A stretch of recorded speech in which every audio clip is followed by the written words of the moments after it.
promosi itulah yang akan berperan untuk mempercepat proses penyembuhan luka dengan membentuk pembekuan darah beserta faktor-faktor pembekuan darah yang terkandung di dalamnya. Nah, untuk golongan darah yang kita kenal ada 4 ya, golongan darah A, B, AB, dan O. Nah, mungkin ibu-ibu sekalian sudah tahu kan golongan darahnya masing-masing? Kalau belum tahu, nanti Kak Dano di area SMBMI.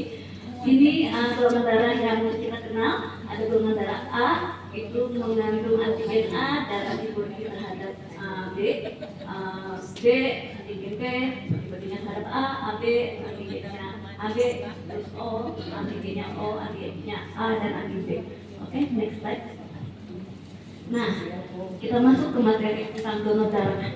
Sebelum saya lanjutkan manfaat donor darah bagi wanita sendiri, kita harus mengetahui apa itu donor darah. Kadang mungkin kita salah kaprah ya kalau di bahasa kita sehari-hari dengan orang-orang masyarakat kita donor darah sama transfusi suka terbalik-balik ya. Nah, jadi ini definisi dari donor darah itu sendiri adalah proses pengambilan darah dari seseorang secara sukarela untuk disimpan di bank darah kemudian dipakai pada transfusi darah.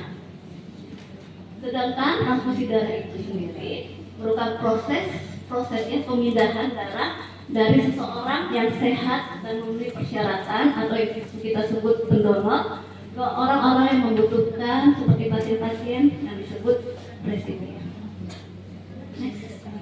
Nah, secara umum manfaat donor darah itu bermanfaat bagi pendonor juga bermanfaat bagi penerima transfusi tentunya ya. Bagi pendonor sendiri, apabila dilakukan secara rutin 3 bulan sekali, maka respon tubuh kita itu akan memproduksi sel-sel darah merah baru. Jadi apabila sel-sel darah merah baru terproduksi, maka kerja dari darah tubuh kita itu akan semakin maksimal, alirannya semakin maksimal, sehingga membuat tubuh kita juga akan semakin sehat. Bagi individu sendiri yang menerima transfusi itu tentu akan membatasi penyakit atau keadaan medis yang diderita oleh pasien-pasien, dan ini biasanya ditemukan pada kasus-kasus pasien-pasien emergensi seperti pasien shock perdarahan. Itu sangat memerlukan darah sangat cepat. Kenapa? Karena demi menyelamatkan nyawanya untuk pergantian dari darah yang hilang. Jadi satu-satunya terapi kalau misalnya cairan itu saja untuk menggantikan darah tidak bisa karena komponennya berbeda. Jadi pada kasus-kasus perdarahan misalnya pasien trauma akibat kecelakaan, akibat pembuluh darahnya kepotong misalnya karena besi, karena benda-benda tajam, harus mendapatkan pergantian darah secara cepat untuk menyelamatkan nyawanya. Selain itu, yang tertolong juga mungkin kasus yang darurat itu pada pasien-pasien demam berdarah, di mana jumlah trombosit pasien-pasien demam berdarah yang biasanya turun drastis sampai di bawah 20.000 itu biasanya dokter-dokter spesialis anak maupun penyakit dalam akan mempertimbangkan untuk pemberian transfusi trombosit. Kenapa? Karena risikonya apabila trombosit kita terlalu rendah di dalam darah, maka akan menyebabkan yang namanya perdarahan di dalam.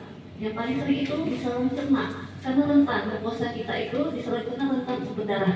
Selain itu, perdarahan di otak itu juga sangat berbahaya apabila jumlah trombosit terlalu rendah. Selain kondisi medis dua tersebut yang merupakan merupakan contoh-contoh kasus darurat, pasien-pasien lain yang memerlukan transfusi itu menderita kelainan darah, menderita kanker, dan menderita penyakit kronis yang mengalami anemia. Dan untuk orang-orang yang mempersiapkan dirinya untuk menjalani operasi juga perlu mempersiapkan darah sebelum menjalani operasi.